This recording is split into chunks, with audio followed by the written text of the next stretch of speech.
Good evening. Welcome to Town Administrator's Report. I'm David Watts Jr., and with me is our Town Administrator, Steve Maio. Steve, welcome. Thank you, David. How are you? Summer been good?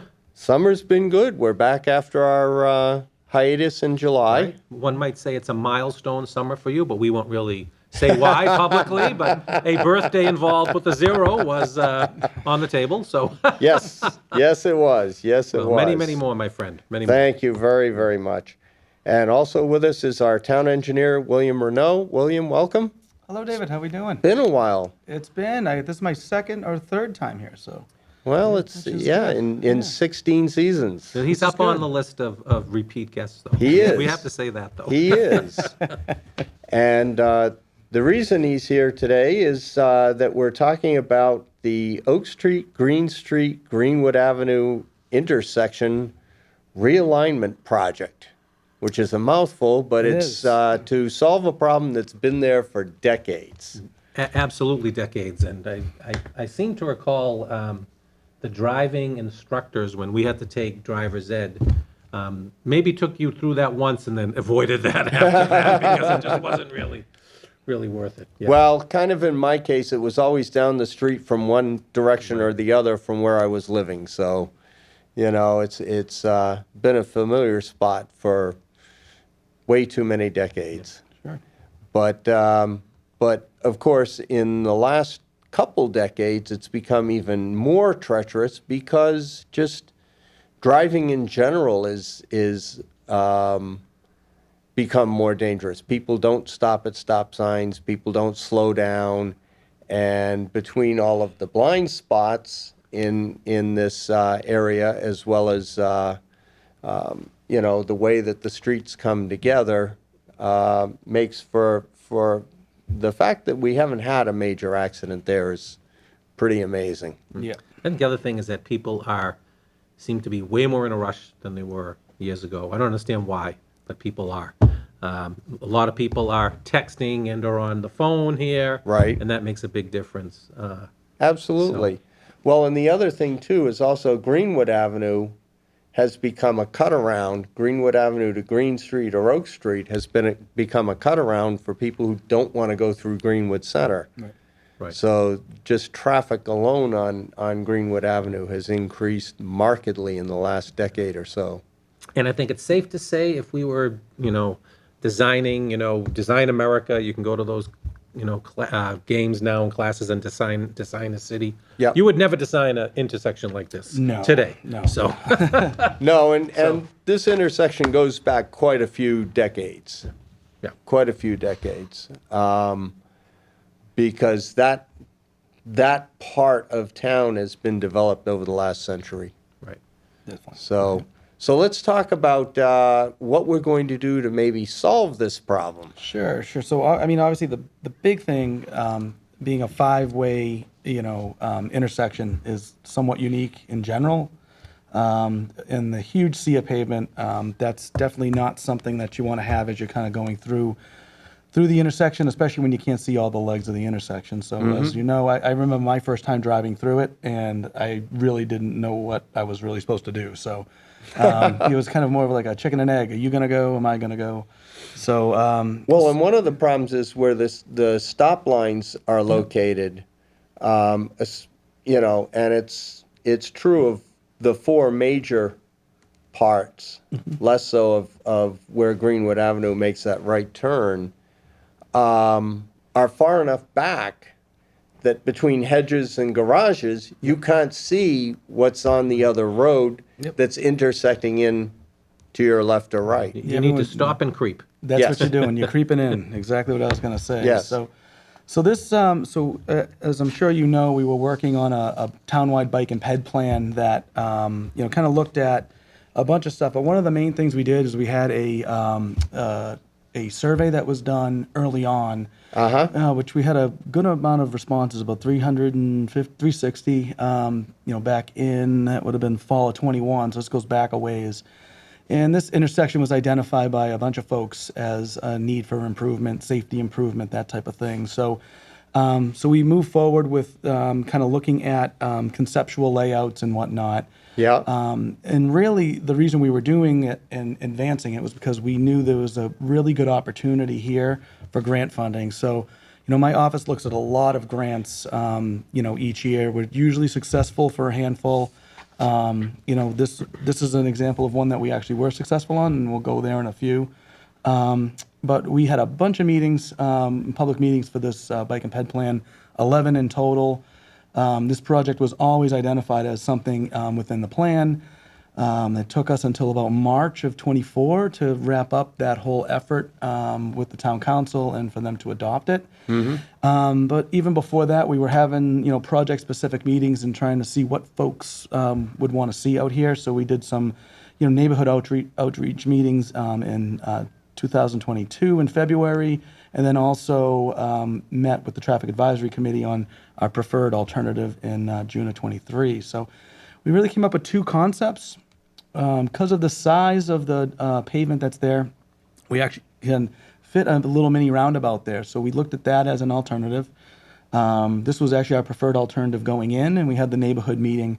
And folks said, really, we don't like this configuration. The abutters that are immediately in the area, a couple of them would have driveways that are, going right onto the roundabout, and they weren't fans of how that would operate. So then we kind of pushed it into a second alternative, and this is the one that we ran with for a shared streets and spaces grant. So one of the things about this grant, they were looking for a couple things: safety improvements for traffic, pedestrian improvements, if you could do that, and then creating space so basically kind of reclaiming roadways for park areas. So this was a perfect fit for that grant program. So we advanced this to a point. This was our kind of a conceptual sketch that we included within the grant application. We were successful getting a little shy of $250,000. That will fund all the work that you see here, and probably even a little bit more sidewalk work beyond it. Really looking to create a three-way stop sign, a three-way stop intersection at the Oak and Greenwood section interchange, and then we'd also have a stop control at Green Street where you could go kind of left and right. So kind of pushing the stop sign on Oak, up to that three-way. And, the concept really is just to make sure that everyone can see each other and make the movements appropriately. We did some turning radii and whatnot to make sure buses can get through. We'll revisit some of that work as well. And we may even look at a small implementation where we do some cones just to show how it's going to configure and do some temporary work before we fully implement. Yeah, because two things that immediately come to mind. One is this sharp corner, Greenwood Avenue around. School buses go up and down there because of the Greenwood School down the street, for one thing. The other thing that concerns me as a resident in that area is Green Street. That left turn onto Green Street is going to be kind of dicey only because Oak Street comes around a semi-blind corner right at that point. Yeah, it does, but you do have enough sight distance to make that left-hand turn, so so we were comfortable with that approach. I think that the big thing is that everyone can make the movement to get into Greenwood Ave safely, and that's really what the big improvement is from our perspective. So, we looked at all of these issues, and we thought this was a good kind of a good solution for the problems that we identified, and what the residents were saying in our survey for looking for improvements. So timelines for the next steps and what we're going to be looking to do. So over this fall and then into winter, we'll be doing our final design. We'll be looking at a neighborhood meeting to go through the final design review. So the folks that have some driveway changes and that type of thing, they'll know what's going on. We'd like to do that with all of our projects, paving projects, drainage projects. Make sure the people that are right next to it know what's going on.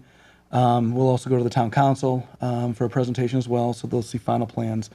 I'm expecting it to stay pretty similar to what we're seeing here, but you never know, things may tweak a little bit as we get into the final design. And then spring of '25, we'd be going through our bidding for the most part. I'll include this as part of our annual roads bid, curb work, paving work, all that type of stuff. We get much better prices if, order of scale, order of magnitude, that type of thing. And then, we'll have a neighborhood meeting where we talk about, hey, here's the timing when you can expect stuff to happen, and we let the residents know through like flyers and whatnot as construction's going on. And then hopefully we're going to be wrapped up in 25 by fall. Some of it could extend a little bit into spring of 26, but ultimately the grant needs to be spent by the end of 26. So we'll be way ahead of that with our current plan. So yeah, that's kind of what we're looking at for this intersection. Yeah. The construction itself is going to be an interesting experience for all the residents. Yeah, I think so. Especially with the kind of the configuration and kind of changing the curb lines and how they'll be working. But, for the most part, I think we'll still be able to maintain access through, because it's so much pavement. So as we phase the project, we'll still have, folks being able to make the maneuvers and the access. And, obviously the buses, we always make sure that they can get through. That's always a priority with us. So. And through the shared streets and its counterpart, Safe Streets program, we've and through Bill's department, we've been very successful in getting many grants. I Yeah, mean, 4 of them at this point. Yeah, so we did a similar one at the intersection of Salem and Lowell. So that was a grant-funded project Yes. where we Yeah. teed that Yes, intersection up by AL Prime. Yeah, Right. exactly. Yeah, that one turned out pretty well. Yeah. we thought so. Yeah. Yeah. Some other work in Greenwood. So at the intersection of Greenwood Ave and Main Street, we had some sidewalk work to extend a sidewalk down. Yep. So you can go kind of down that road, and then some curb ramps around the intersection of Oak. So that whole kind of intersection there, that received a shared streets grant, and then we also received money. They had some money left over. Some communities weren't ready to implement and whatnot, so we were able to cobble together another $50,000 for the Floral Way project that was done and the paving that we did down there. So we've been pretty successful with the program. Hopefully they keep it funded because we definitely have some other ideas and other projects that would work that were identified in the bike and ped. And that's kind of the real reason we did it. Right. Is really to identify projects where we could then go after grants, go after funding through the TIP and the state. So Yeah. it's really so that the taxpayers aren't, paying for all these improvements. We can get some state money to help us out. And I bet when I add these up in my head, well over $500,000 in the last few years. Oh yeah, we're probably 600. Yeah. 600 and some change. I mean, that's quite an addition to things that, Quite a savings to Right. the taxpayers Exactly. here in town alone. Yeah. yeah, and then complete streets. Actually, if you add complete streets, Streets, we're yeah. close to a million. yeah. Right. Yeah. Really? It was Really, about $400,000 for the sidewalks and bump outs and all the stuff that we did on Albion Street. On Albion, yeah. Yep. So that was all funded through grants. So it's just the idea is just having, rather than going ad hoc with each project and trying to identify something quick, I thought it made a lot more sense to look at it holistically. These are the areas where we'll start investigating for projects and moving forward. So. Yeah. And it's also great, not only is the sight lines and the traffic safety and the flow all very important, and it is, but to add more green space to these Yes. areas, which are, Which you're asphalt doing right jungles, here. Right here makes a Yeah. big difference in the quality of life, down the road, I think, for the entire community. So Sure. kudos to the good job that your department does, and Bill did gloss over about being shovel-ready and how we got more money for the Floral Way project. And that's a big thing, is that you need to spend these grants within a certain period of time. Yeah. And, the state is very adamant about that. In almost any grant and earmark that we get, that, for a project, that needs to be spent within that period of time. And we've been able to take advantage, because we're ready, and Bill's guys are ready, to kind of get a few more dollars, which is great that we didn't even anticipate going into the project. But hey, Right. they come out, hey, there's a pool of funds ready. We could slide that right into something we were already doing. So it's really worked out very well. And, stretching the taxpayer dollars is a big thing that we try to do every day at Lafayette Street, right? Yes, we do. Yes, we So do. So. it's a big deal. Well, I'll tell you, the other thing about this project that's going to be interesting is to see how it affects what's been happening along Greenwood Avenue Green Street corridor, where people have been using that as a go-around to Greenwood Center Yep. Yeah. and the lights there, because with this, it's going to really slow people down a lot more and Yeah. maybe cause them to be a little more careful, Yep. No, I think that's a good point. Definitely a good point. you know. But at the same time, I also think the roundabout would have done that Yeah. too. I totally agree. Yeah, but I mean, we listen to the folks when we come up with concepts and ideas. Folks identify an area that they want something to be done. Yeah. We take that, as marching orders to come up with a project. And Yeah. not every time does everybody agree with what we come up with. I'm sure some folks are watching this and saying there's a lot of times that we don't agree with that. But ultimately we try to get to consensus, and Right. we usually do.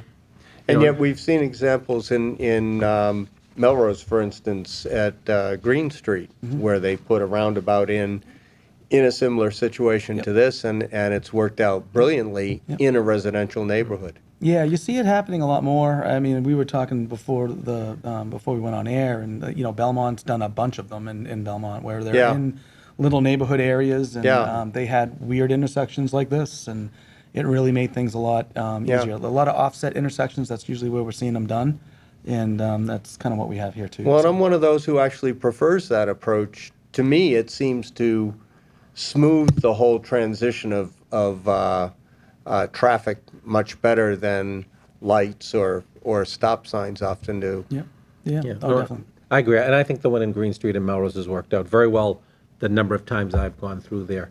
I think the intersection configuration is a little bit different as far as driveways and are concerned in that Yeah, area. So yeah. maybe, so this one was, that was not really, some of the residents did not like the roundabout because of their driveway, the Yeah. folks coming in there. We understand that these projects is not going to make everybody happy. Sure. Particularly during construction. Sometimes our threshold is to make them less unhappy through the process, and the configuration that DPW came up with. And kudos to them for going out and meeting with the neighbors and listening to their concerns. Oh, absolutely. Absolutely. We don't get enough, or they don't get enough credit for that. They try to do that on every single, project that they do. Yeah. So you guys do a really good job in making sure that people are aware. Thank you. So I do appreciate that. Yeah, yeah. And there's a great roundabout up near Hart's Turkey Farm, too.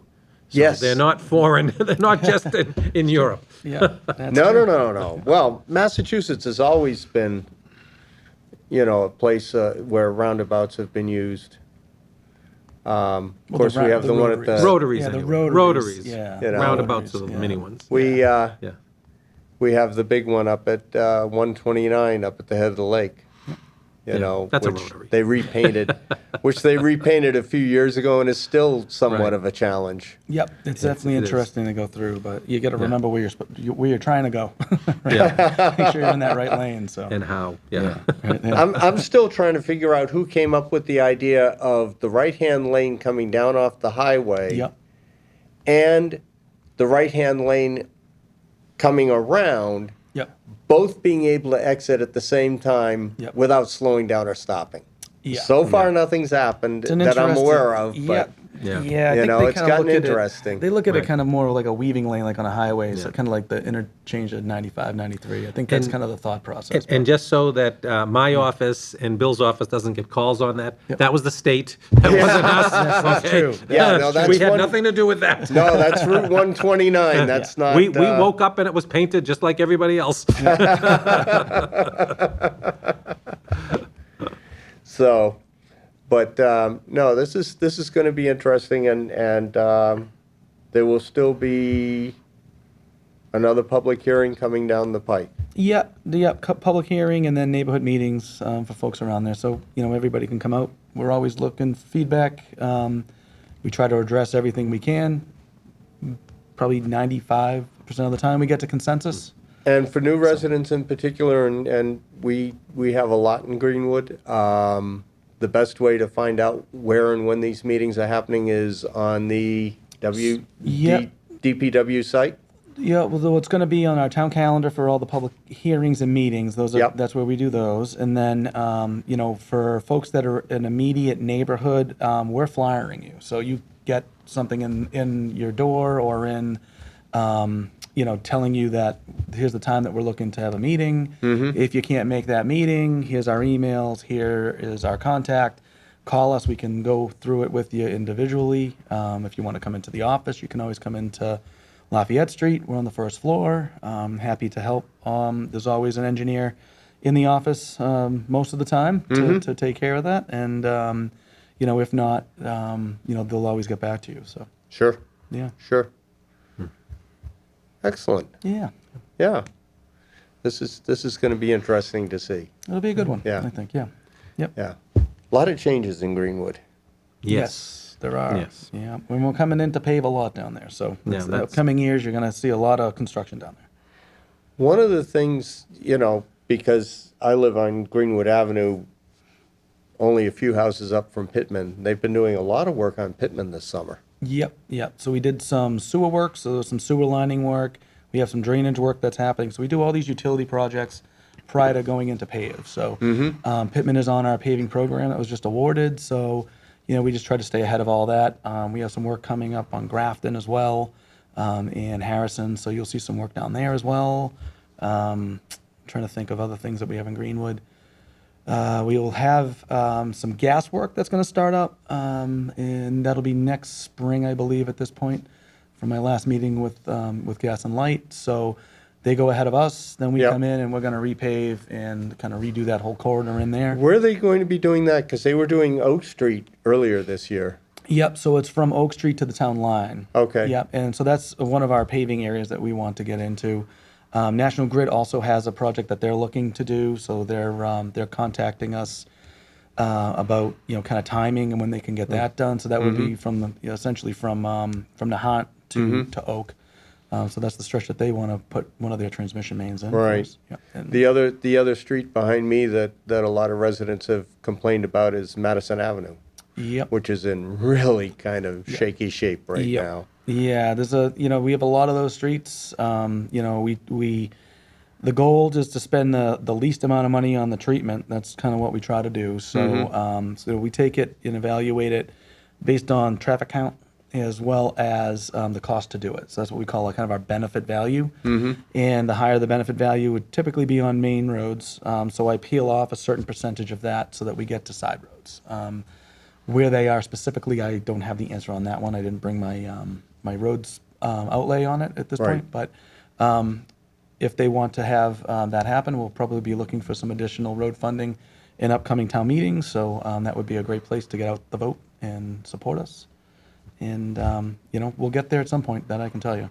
And we have a town meeting coming up sometime in November. Sometime in November, and we're also have been lobbying the state for more money under Chapter 90. The Mass Municipal Association has really been looking to increase that funding by a third, by 30%, because we have, increased that bond bill. That hasn't happened at the last Right. few years.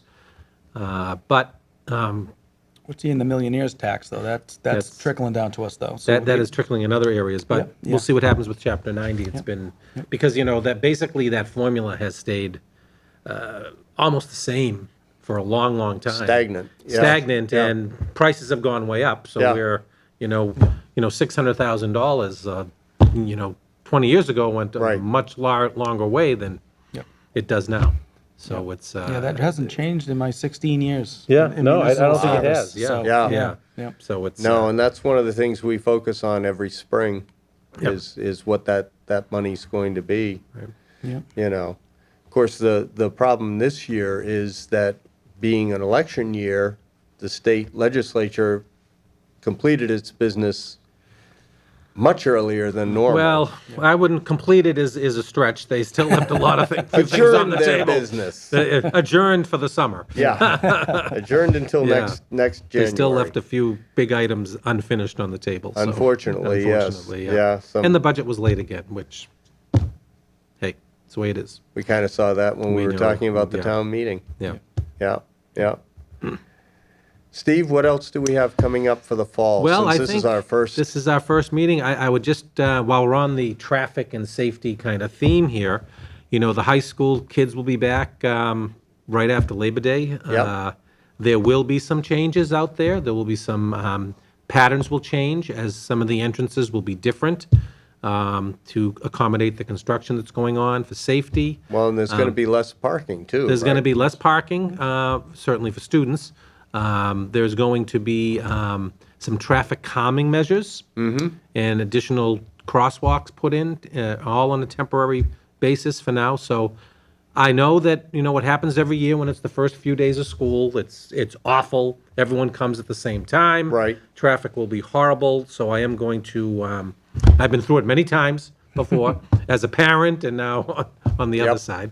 I guess next time I'll be as a grandparent, so I'm not going to get away from it. you go. But I just ask everyone to be patient, take a little bit of extra time, particularly that first week of school where, people really don't know what lane they're supposed to be in, Right. where they're supposed to go, how they're supposed to drop their children off. So safety's number one. That's a number one priority Sure. across the town. So I just ask, there will be extra personnel out there, particularly in the school department.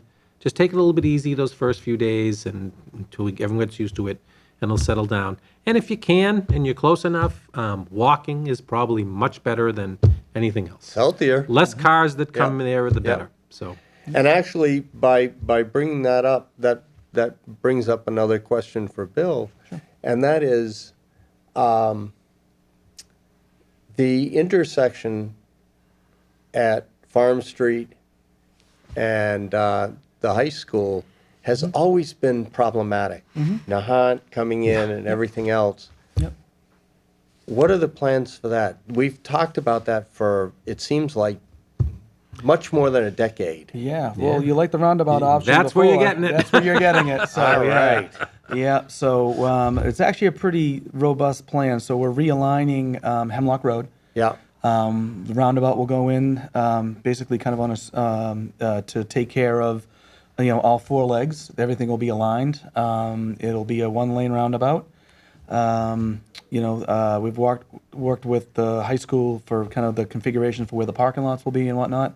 We'll have a new shared use path that will be running across Farm Street down to the Water Street intersection. What else do we have going on there? We've already added some sidewalks for folks that want to walk. So we have new sidewalks on Nahant to get some of those neighborhoods across to get down to the high school. We had some new ones that we did on Montrose as well. We'll have a little bit more work out there on Montrose in the near term. But it's there's a lot of activity out there. Focused on pedestrian, focused on safety. Obviously, the roundabout we see as a huge improvement, especially with the queuing that you typically see. So the models that our consultants have used have told us that we can expect much shorter queues. So that's going to just be a improvement for everyone involved. and that roundabout is really towards the end of the project. Yes. So Yeah. it's not going to Yeah, happen. no, it's not a going to few happen this years year. away. Yeah. Yeah. That's our last. But last also leg. hearing about work on Montrose, because that one's always been hairy for pedestrians. Yep. Yeah. So we did some sidewalk extensions up there. There's a bunch of offshoot neighborhoods. Yeah. So that was requested. Another one through the bike and ped plan actually. So the town council was generous enough to give us a good chunk of money for ARPA through their Right. ARPA funds for sidewalk extensions. So we definitely applied a lot of it towards the schools. We look at kind of priority areas for walking spots. Obviously, schools, parks, Yep. downtown Yep. areas. Those are obviously the priorities of where we do. And then we kind of tier out. So we got 3 tiers of sidewalks. Is kind of how we look at it. And we've been focusing a lot on our tier 1 sidewalks, and it's worked out very, very well. We have a whole nother round of sidewalk ARPA funds that we received, plus another grant through the Mass Works grant. So there'll be a sidewalk that will be extended on Hopkins Street. That's coming up into design now. We're looking at a sidewalk extension on Parker, so folks can get to the Walton School. Sure. We have some other sidewalk extensions on Prospect Street because it's a big section that doesn't have any. So we'll be looking there as well with some ability to get across the street. And those are the areas right now. We're working on some stuff that just happened on Vernon Street, so that's to get folks to the Doll Bear. So, yeah, so a lot of sidewalk work too. And Right. that's something that the council has been very supportive of, so. Fantastic. Yeah, Well, thank you yeah. very much And for the ADA update. compliant everywhere, which is huge. That's a Well, big- that's the important Yeah, part, that's a big- especially yeah. nowadays, yeah. Yeah, we've been focusing on that. So we're hitting somewhere in and about 60 to 100 ramps per year, with our roads program. So anytime you pave a road, you're mandated to do it. So we're doing that. And then obviously with the sidewalk extension projects, we can roll that in as well. So we do a lot of ramps each year, which is a good thing. Yeah, So, no, it's great for people who need that access. As our ADA coordinator, I feel obligated to do Yes. it every day. Bill, thank you very Thank much. you. Awesome. Thank you Thank for you. all the information. Sure. Happy to be here. Thanks Steve? for having me. I just Labor wanna- Day coming up. Labor Day coming up. Enjoy the end of summer, everybody, and just remember, kids are going to be starting school, so that's even more important to be a little bit more Yes. alert and safer on the roadways. Actually, 2 weeks away. 2 weeks 2 away. weeks. Yeah. 2 weeks. I know there's a lot of happy mothers out there right now. The kids are going back. Happy fathers, the kids are going back. There you go. And on that note, thank you for joining us. We'll see you next time.